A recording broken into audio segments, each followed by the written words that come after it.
bank sama sekali yang menjadi perantara kita, semuanya itu ada di dalam blockchain. Jadi tidak ada perusahaan atau kantornya begitu ya.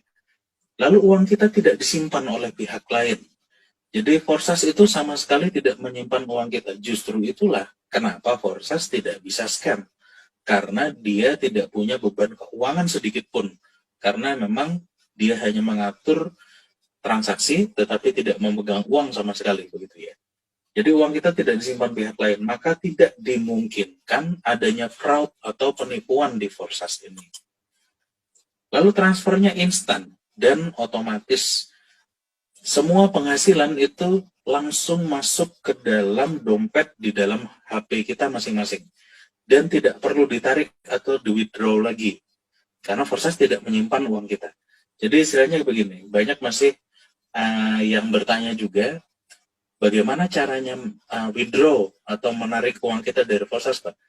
Tidak pakai seperti itu, karena semua penghasilan kita langsung masuk ke HP kita masing-masing.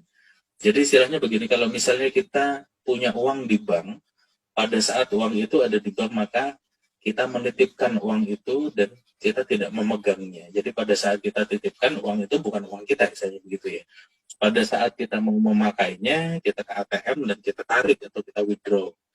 Proses itu harus dilakukan karena uangnya tidak kita pegang. Nah, kalau di Forsas berbeda. Jadi semua penghasilan kita itu langsung masuk ke HP kita masing-masing.